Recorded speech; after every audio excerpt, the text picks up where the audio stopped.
Unstoppable 1 తోటి India లెవెల్లోనే హిందీలో ఒక షో ఉన్నది, కపిల్ శర్మ షో. దాన్ని బీట్ చేసి అన్స్టాపబుల్ ఫస్ట్ ఉన్నది అన్నారు. ఇప్పుడు 2తో అది కంటిన్యూ అవుతున్నది. సో సినిమా ఇండస్ట్రీనే కాదు భయ్య, బాలీవుడ్ ఒకప్పుడు బాలీవుడ్ అన్నారు. ఇప్పుడు టాలీవుడ్ దక్షిణాది పరిశ్రమ నుంచి బాలీవుడ్ని తొక్కేసి అలా పడుకోబెట్టింది.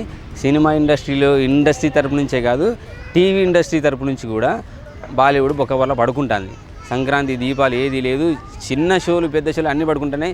ఒకటి కపిల్ శర్మ షో బాలీవుడ్ ఇండియా లెవెల్లో ఏ స్థాయిలో అయితే, ఏ రేంజ్లో అయితే ఎదిగిందో, అన్స్టాపబుల్ వచ్చిన తర్వాత టీవీ షోస్ కూడా అలా అలా అలా అలా పడుకుంది. మరి మన అదృష్టము ఇంతకుముందు చేసుకున్నాం, మనకు రాని లక్కు ఇప్పుడు తగులుతుంది ఏమో. ఎందుకంటే గత 30-40 ఏళ్ళ నుంచి కూడా బాలీవుడ్ ఇండియన్ సినిమా అంటే బాలీవుడ్ అన్నారు. ఇప్పుడు ఇండియన్ సినిమా అంటే దక్షిణాది సినిమా అంటున్నారు. దాంట్లో ఏదంటే టాలీవుడ్ సినిమా అంటున్నారు. అలాగే టీవీ షోస్ కూడా ఇక తెలుగు షోసే.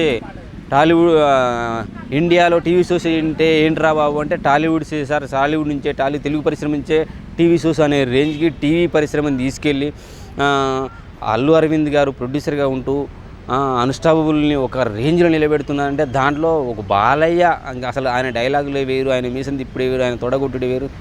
సినిమా ఇండస్ట్రీనే కాదు, టీవీ షోస్ని కూడా ఇండియా స్థాయిలో నిలబెడుతున్నాడంటే అది బాలయ్య కృషి శ్రమ ఫలితం అనుకోవచ్చు. అలాగే అల్లు అరవింద్ గారి టీం కూడా, టోటల్ టీం అంతా కూడా వీళ్ళందరూ కలిస్తేనే ఈరోజు బాలీవుడ్ టీవీ ఇండస్ట్రీని కూడా పడుకోబెట్టే స్థాయికి అన్స్టాపబుల్ 2 వెళ్ళింది.